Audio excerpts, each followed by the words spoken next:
So You Think You Can Dance. Finalist Donyelle Jones, dead at 46, a dancer's graceful exit after fighting cancer for 10 years. On Tuesday, December 2nd, 2025, Donyelle Denise Wilson, better known to millions as Donyelle Jones, the hip-hop and jazz sensation who enthralled audiences on Season 2 of So You Think You Can Dance, passed away at the age of 46, dealing yet another devastating blow to the dance community already reeling from a year of losses. The announcement came via a touching post on her official Instagram account, where a family statement stated she transitioned quietly at 8:34 a.m., surrounded by loved ones after nearly a decade of suffering stage 4 metastatic breast cancer.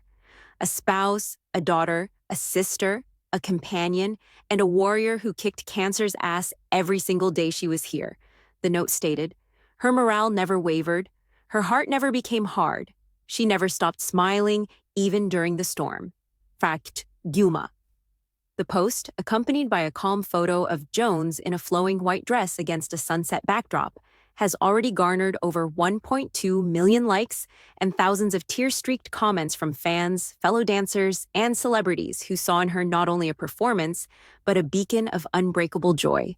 Jones' passing signifies the end of a life that was full of rhythm from the beginning, a tale that started in the lively streets of Los Angeles and developed with the same fluid elegance that characterized her every move across stages, studios, and hospital rooms. Donyelle was born in Inglewood, California, on December 5, 1978, into a family that valued movement and music as much as air. At the age of 5, she found dance in her aunt's living room, spinning to Michael Jackson recordings, while her cousins applauded. In a 2010 interview with Dance Magazine, her mother, Denise Wilson, recalled that she moved like she was born in motion. Donyelle was raised in South Central Los Angeles by a single mother who worked double shifts as a nurse. She turned the energy of the neighborhood, hip-hop fights on cracked sidewalks, jazz lessons at the neighborhood recreation center, into a discipline that became her lifeline. Her lanky body and lightning-fast feet earned her positions in prestigious studios like Millennium Dance Complex when she began participating in juvenile showcases at the age of 12. Her unwavering work ethic was shaped by the grind of unpaid engagements, such as backing dancers for R&B movies and teaching lessons for $20 per session, even though high school at Crenshaw High was a flurry of cheer squads and talent exhibits.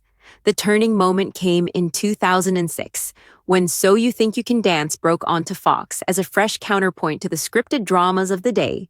At 27, Jones auditioned on a whim, her hip-hop heritage contrasting nicely with the show's varied difficulties. "I went in thinking, what's the worst that can happen?" she chuckled in a 2007 post-show interview. Turned out, the best happened. Judges Nigel Lithgow, Mary Murphy, and Dan Carity all said yes to her first audition, which was a freestyle to Outkast's Hey Ya that combined popping with modern fluidity. What came next was amazing, a jazz explosion to Beyoncé's De Vous, showcasing her explosive power, a memorable paso doble with Dimitri Chaplin that left Lithgow saying, "You're a star in the making," and a lyrical hip-hop routine to John Legend's Ordinary People, with Travis Wall that brought the audience to tears. Jones finished third, behind winner Benji Schwimmer and runner-up Wall, but her influence was seismic. "Donyelle didn't just dance," Schwimmer stated in a Teen 20x5 tribute video. "Every step she took was infused with her soul, evoking every feeling in you. She was our pulse that season." Her career took off after the show. Post-finale, Jones toured with the SYTYCD live show, booking arenas across North America and exposing hip-hop's street grit to ballet-loving heartlands. She choreographed for musicians like Janet Jackson, backing her on the 2008 Rock With You tour with routines that combined popping with Jackson's characteristic groove, and landed credits on music videos for Chris Brown and Ciara, her precise isolations lending edge to their pop sheen. Broadway beckoned in 2009 with In the Heights, where she understudied Nina and infused the character with West Coast attitude. Offstage, she founded the nonprofit Donyelle Jones Dance Company in Los Angeles, which teaches at-risk adolescents the therapeutic value of movement by combining professional training with community outreach. "Dance saved me from the streets," she told Essence in 2012. "Now it's saving them." By 2015, she had wed photographer Tahir Javid in a low-key beach ceremony in Malibu that combined her vivacious lifestyle with his serene focus on his camera. 2017 saw the arrival of their daughter, Aria, a tiny whirlwind who inherited her father's contemplative gaze and her mother's contagious giggle. But shadows formed under the lamps.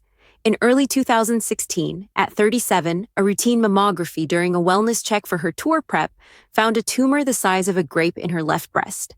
Doctors bluntly stated that a biopsy revealed stage 3C breast cancer, which is aggressive, triple negative, and involves lymph nodes. This is a fight. The news came as a shock. Donyelle, who had survived 12-hour rehearsals on 3 hours of sleep, now had to deal with radiation that left her skin raw, chemotherapy that depleted her vitality, and a double mastectomy that changed the form of her body. In her first public post about it, she published a black and white selfie taken from her hospital bed with a colorful scarf covering her bald head. "I looked in the mirror and didn't recognize the warrior staring back," she said. "She's still me, though. Fiercer, maybe." She suspended her firm, postponed engagements and went into treatment with the same resilience that brought her to the SYTYCD finale: acupuncture for nausea, yoga for mobility, journaling to process the terror. Friends came together. Wall created a customized routine she could dance from her couch. Schwimmer FaceTimed every day with dad jokes that made her laugh in the middle of chemotherapy fog, and Jackson sent care packages of her favorite trainers. In 2017, the hard-won success of remission was celebrated with a surprise celebration at Millennium, where 200 dancers formed a human heart on the studio floor. In a video that went viral, she raised a pretend tail and said, "I beat it," on Instagram. "Cancer believed it had me. Incorrect number." Life surged back. Touring with Jennifer Lopez in 2018, her routines bringing hip-hop fire to J.Lo's global show, guest judging SYTYCD Season 15, where she mentored rookies with stories of her comeback. Aria's first steps in 2019 coincided with Donyelle's return to full courses, and the studio was filled with rhythms and smiles as motherhood grew. In Sherman Oaks, she and Tahir constructed a comfortable bungalow with a dance floor in the garden where Aria learnt plays among rose bushes. Advocacy flourished, including organizing awareness walks with Susan G. Komen and founding the Donyelle Strong Foundation in 2020 to provide funding for dance therapy for cancer sufferers. In 2021, she told people, "Movement heals what medicine can't touch," with a broad smile and inspiring tattoos of phoenixes emerging from flames covering her scars. It was a shock when the cancer returned in late 2021. Her liver and bones have metastases, according to scans. This is stage 4, the incurable diagnosis that no warrior wants to hear. "It's back, and it's meaner," she posted honestly, a video from her infusion chair displaying the IV flow and her defiant smirk. "But I'm still dancing." Immunotherapy became her new rhythm. Keytruda infusions every 3 weeks, targeted medicines that bought time but brought side effects, nerve pain like electric shocks in her feet, lethargy that pinned her to the couch, hair loss that she embraced with colorful wigs and headscarves. She said, "Bald is beautiful when you've got nothing left to lose," in a 2022 TikTok that received 5 million views. Aria's crayon drawings affixed to the refrigerator, "Mommy beats bad guys," her mom's gospel playlists on loop, and Tahir's steady hand amid nocturnal nausea all served as an anchor for her. Friends established a Dance Against Cancer collective, Wall organizing virtual lessons from her homeroom, Schwimmer flying in for chemo dance parties with uplifting hip-hop tunes. By 2023, the illness had progressed to her lungs, making it difficult for her to breathe even on good days. Oxygen tanks became companions, portable ones for brief excursions in the backyard where she'd sway gently to old SYTYCD routines on her phone. "I can't spin like I used to," she said in a hoarse but determined interview with Dance Spirit in June. "But I can still feel the music. That's sufficient." Speaking at ASCO, conferences on the realities of metastases and collaborating with MetaViver to secure grants for stage 4 patients were examples of increased advocacy. "Early detection saves lives," she said. "But for those of us at stage 4, we need research, not pity." In October 2025, she made her last public appearance at the Dancers Against Cancer Gala, accepting the Warrior Award while in a wheelchair with tubes in her nose and an unwavering smile.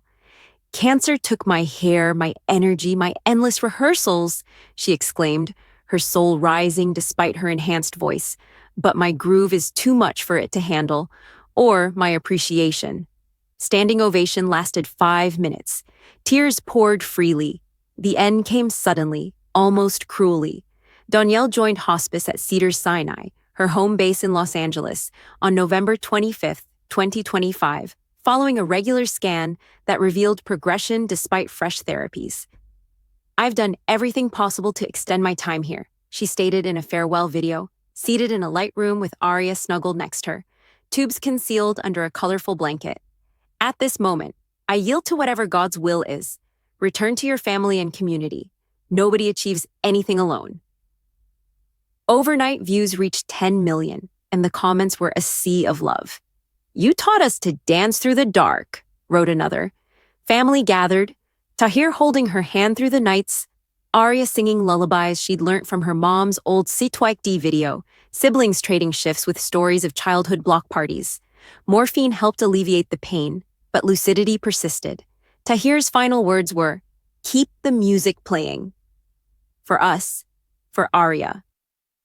Donyelle went away on December 2nd at 8:34 a.m., surrounded by beeping that faded into stillness. No protracted watch. Her body, exhausted from battle, opted for tranquility. Hours later, a family shared an unvarnished elegy on Instagram that perfectly encapsulated her personality: warrior, smiler, soul unshaken. Tributes cascaded like a finale routine.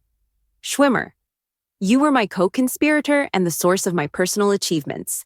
I'll see you soon. D. The Wall. Your light never dimmed. It guided us all." Michael Jackson. "From the stage to the stars, you danced eternal." Yvette. "The best of us," said Nicole Brown.